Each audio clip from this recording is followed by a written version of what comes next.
El comienzo del proyecto Prometeo. El invierno de 1278 cayó más frío que nunca sobre las instalaciones del Centro de Investigación Biomédica Stoker, un laboratorio subterráneo de alto secreto ubicado en algún lugar remoto de Alaska.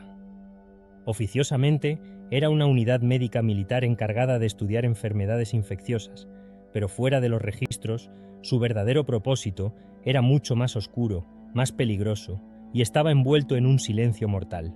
Las instalaciones construidas en la oscuridad de la Guerra Fría tenían una misión definida: crear una ventaja biológica que pudiera cambiar el curso de la historia. El proyecto Prometeo nacía de la ambición de encontrar una sustancia capaz de regenerar tejido humano de manera instantánea. En un momento donde el mundo temblaba bajo la amenaza de la Guerra Fría, Estados Unidos, bajo una creciente presión para encontrar nuevas armas, invirtió millones en investigaciones genéticas sin restricciones éticas. El hombre al mando de la investigación era el Dr. Alan Reinhardt, un brillante bioquímico que se especializaba en la regeneración celular. Desde hacía años había estado obsesionado con el estudio de organismos con habilidades regenerativas extraordinarias, como ciertos anfibios y estrellas de mar, cuyas células tenían la capacidad de regenerar extremidades completas. Reinhardt creía que si pudieran replicar estos procesos en humanos, no solo sería un avance científico monumental, sino que también podría utilizarse para reparar rápidamente a los soldados heridos en combate, otorgándoles una ventaja inmensa en el campo de batalla.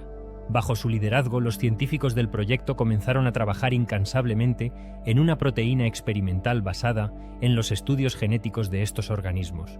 La obsesión de Reinhardt creció cada vez más, empujando hacia su equipo hacia un punto sin retorno. Un punto donde la ética y la moral quedaron relegados por la promesa de un futuro mejor. O eso pensaban. El primer gran avance llegó de manera inesperada.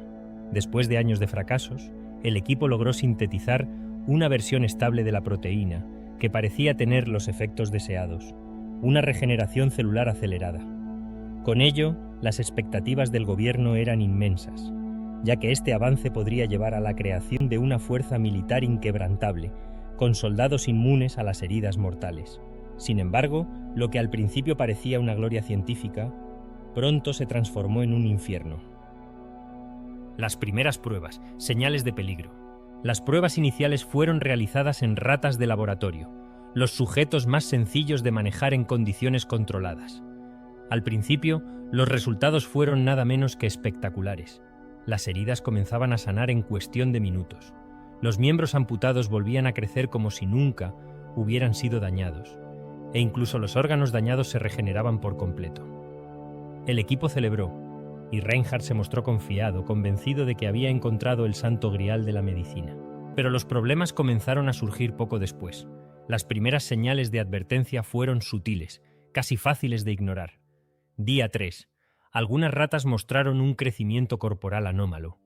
Sus extremidades comenzaron a alargarse de manera desproporcionada, y su piel adquirió una textura extraña, gruesa y áspera, como si estuviera endureciéndose.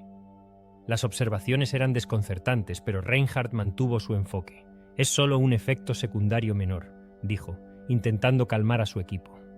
Día 5. Las cosas comenzaron a empeorar. La mayoría de los sujetos murieron en circunstancias misteriosas.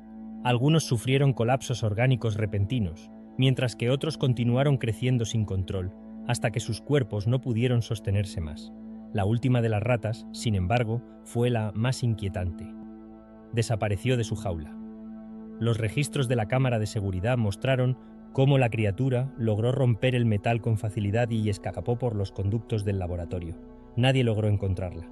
A pesar de estos eventos alarmantes, el supervisor militar del proyecto, el general Ethan Wallace, insistió en que la investigación debía continuar. «Los errores iniciales son normales, es solo un pequeño tropiezo, sigan adelante», ordenó con firmeza, sin dar lugar a más objeciones.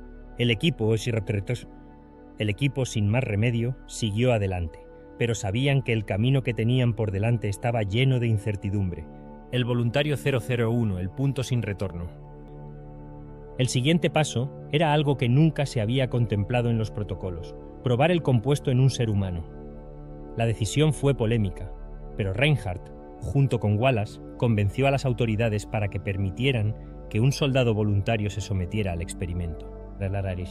El elegido fue Daniel Kessler, un joven soldado que había sufrido la amputación de una pierna durante un combate en Vietnam.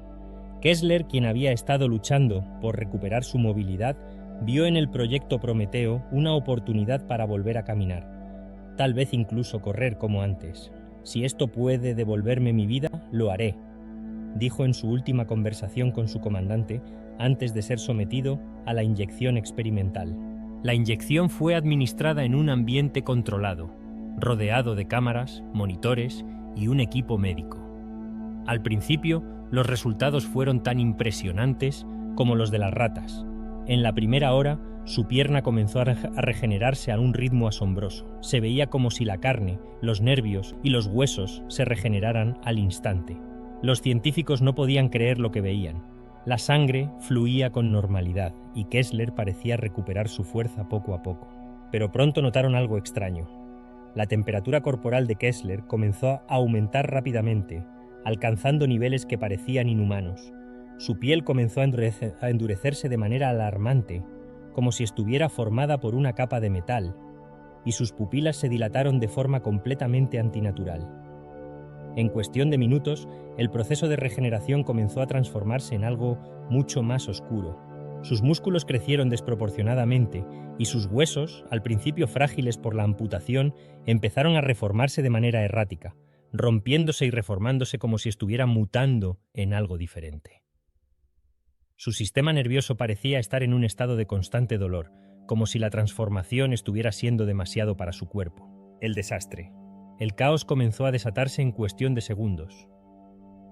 Kessler, envuelto en una transformación grotesca, comenzó a convulsionar violentamente. La máquina que monitorizaba su estado registraba una actividad cerebral extrema, pero las señales de vida vital fueron desapareciendo rápidamente. Un pánico inexplicable invadió al equipo, que intentó inútilmente detener el proceso. Reinhardt, en un intento desesperado, trató de administrarle un sedante para controlar la situación. Pero en ese momento, Kessler lo miró. Su mirada, vacía y penetrante, era completamente distinta.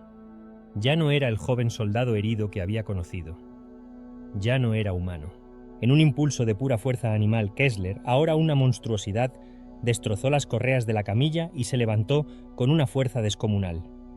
Su cuerpo, ahora más grande y más fuerte, parecía invulnerable a los intentos de los soldados por detenerlo. Sus movimientos eran rápidos y violentos, y la seguridad del laboratorio intentó contenerlo con balas. Pero éstas apenas hicieron efecto. Kessler estaba imparable. La instalación se convirtió en un campo de batalla. Los gritos de los soldados se mezclaban con el rugido de la criatura. El pánico se apoderó de todos, y los científicos intentaron huir, pero las puertas se cerraron antes de que pudieran escapar. Los registros de seguridad muestran imágenes borrosas de los últimos momentos del equipo. Los gritos, los disparos, los cuerpos destrozados por la furia de la criatura. Reinhardt y un pequeño grupo de científicos sobrevivientes intentaron huir por los pasillos subterráneos, pero Kessler los alcanzó.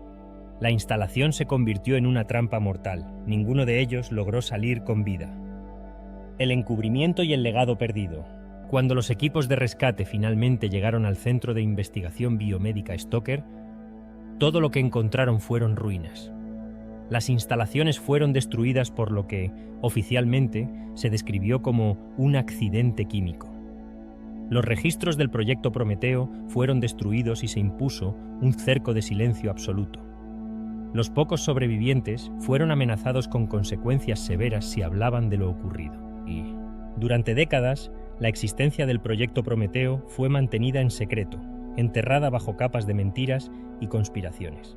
Sin embargo, años más tarde, en un archivo desclasificado, se encontró una última nota escrita a mano por el Dr. Reinhardt, poco antes de desaparecer por completo. Prometeo trajo el fuego a la humanidad, pero nosotros trajimos algo peor. No lo destruimos, solo lo encerramos. Y algún día, despertará de nuevo. En el Ártico, las instalaciones que una vez albergaban el proyecto Prometeo permanecen abandonadas, con un búnker sellado por toneladas de acero. Nadie sabe lo que realmente ocurrió allí. pero los registros dejan claro que algo sigue vivo, atrapado en lo más profundo de la oscuridad.